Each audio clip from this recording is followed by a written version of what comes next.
This is In the Loop. I'm Christian Bryant. I got a few questions for y'all.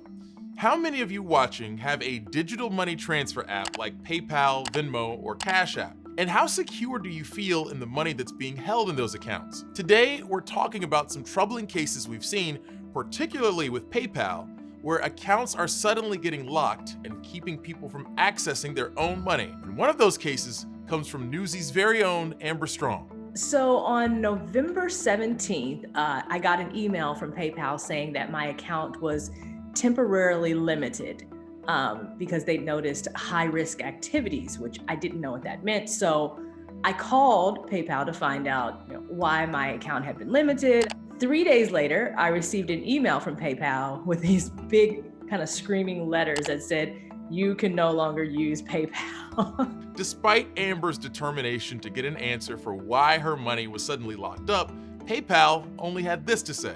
The email was advice that if I wanted to know why I was banned, then I would need to have, quote, a law enforcement officer or an attorney issue a subpoena in order to find out what happened to my account. So needless to say, I don't have an attorney. So here we are, months later, my account is still frozen. To be clear, she's not just being denied her money, she's being denied the information about why her account was frozen and told to get a lawyer for answers. And to state the obvious, there's nothing nefarious here. Amber primarily uses this account to send money to family members. And she's not the only one caught in this kind of situation. There have even been some high-profile cases. Poker champion Lena Evans recently sued PayPal for freezing nearly $27,000 in her account used to run her nonprofit supporting women's needs. She was likely inspired by another poker champ who went through a similar incident last year, Chris Moneymaker. Real stage name, by the way. When he had threatened to sue, PayPal suddenly returned his money a few days later. The federal class action lawsuit with Evans proposed this year alleges the same behavior that Amber experienced, right down to telling the plaintiffs they have to get a subpoena to learn why their money was being locked. There are an estimated 325 million account holders worldwide with PayPal, and remember, a lot of these accounts are for people who can't access checking accounts in a bank or need easier ways to receive urgent payment. Like one woman in Tennessee who lost both her jobs in the pandemic and was receiving unemployment benefits through PayPal before it was inexplicably frozen. After being pushed to the financial brink, she ended up suing PayPal. Only a couple days later, and without explanation, the company deposited a few thousand into her new checking account she opened up at a local bank. With cases like this woman's, we're reminded of the real stakes here and how a lack of explanation for locking and depositing money can be so troubling. Amber made this point to us too. I take care of a lot of my mother's finances and I use it to handle those sort of things. And so to have it, cut off immediately, it was kind of a scrambling act of, okay, how do I figure out where this money is and transfer it to where it needs to be?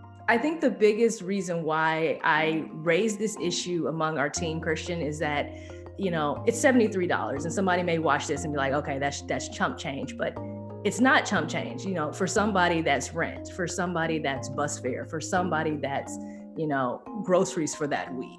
Cases like Amber's also bring up complicated questions of digital ownership. Whether it's money kept in an app or an ebook you downloaded, there's been much debate over how much we actually own many of the digital goods we think we own. When it comes to digital goods, books, games, movies, users are usually purchasing a license to use the software or item involved, not owning the actual item. That allowed companies like Microsoft to just delete Xbox Fitness without refunding users, or another instance, Amazon deleting a copy of 1984 off users' Kindles. That misconception between owning and licensing is a very simple mistake to make. One study in 2017 studied user behavior when shopping for eBooks and presented this list of statements. Which of these statements do you think are true? Now, we can see how many people reported yes, this is true, to each. Nearly 90% reported they own it, can keep it indefinitely, or share on devices. But it turns out each of these statements is actually false. And if you're wondering maybe this is easy to avoid if you don't use a lot of ebooks or downloaded movies, it's worth noting these tricky licensing agreements involve more products than you might think. Take John Deere tractors for an infamous example. Even if a farmer buys one, according to John Deere, farmers don't actually own it. They're licensing the ability to use the software on the tractor. That also means you're out of luck if it breaks down. Even if you know how to fix a tractor yourself, you need to take it to a specialist that can give you access to the copyrighted software you need. Whether it's a tractor, an ebook, or your simple hard-earned cash, the digital era has introduced this peculiar legal knot when it comes to ownership and licensing rights. And the truth is, as long as most users don't run into problems, most people might assume this is just part of the deal when it comes to modern conveniences. I can live with this. And that's fair, but it's important for consumers to be aware of the difference, especially in case they wake up one day without access to their money they might be really depending on. When we talk about these licensing agreements, what we're really referring to is information hidden in the terms of service, something most of us probably skip over when signing up for something, right? Right? When's the last time you read one in full? Yeah, I thought so. Well, don't worry. Newsy's tech correspondent Tyler Adkison took a deep dive for you into these terms of service and consulted with legal experts on how PayPal might be getting away with this. PayPal's user agreement is more than 80 pages long, and it contains an expansive set of rules about when the company can terminate someone's account or freeze their assets. For instance, PayPal can take action against your account if they think users are using their accounts to buy or sell narcotics, steroids, certain controlled substances, cigarettes, obscene items, or weapons. It can also boot you from the service if it thinks you're running a Ponzi or pyramid scheme. More broadly, it can remove users if they, quote, violate any law, statute, ordinance, or regulation.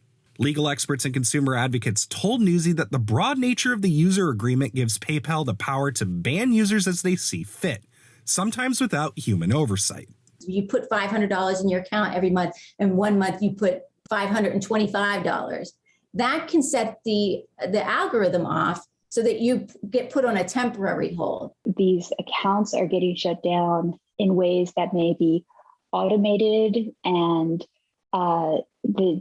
there is very little engagement from humans at that company around those decisions. Reitman told Newsy PayPal's terms of service can be, quote, incredibly broad and vague and open to interpretation. PayPal notes that it can, at its discretion, impose limits on the amount of your balance, suspend your PayPal account immediately and without penalty, and deny their services to users in the future. Clarity on why accounts are frozen and then the ability to directly appeal that are incredibly important, and to ensure that those pathways are available to all users and not just users who happen to know the email address of the GC or someone who works at PayPal or Venmo, but rather to make it something that's accessible. What's more, PayPal may be at the whim of third parties when it comes to how it takes action on your account, and users may never find out who requested that PayPal take an account down. We have asked in particular that PayPal start reporting just how many requests are they getting from outside partners to shut down accounts, which includes other financial institutions, as well as how many requests are they getting from the government to shut down accounts. Experts told Newsy that moving forward, PayPal needs to make their terms clearer in order to give users a chance to properly appeal shutdown decisions. And it's also important if a service chooses to shut down the account or even to freeze the account of a user, that they explain why, that they actually not only say you violated our terms of service, but in particular, here is the term that you violated, and give the individual to an opportunity to say, well, no, I don't actually think that's what happened. In response to the class action lawsuit claiming PayPal was shutting down accounts with no explanation, the company told Newsy, quote, PayPal is reviewing the filing and we will respond to the allegations through the appropriate legal channels in due course. Tyler Adkison, Newsy, Chicago.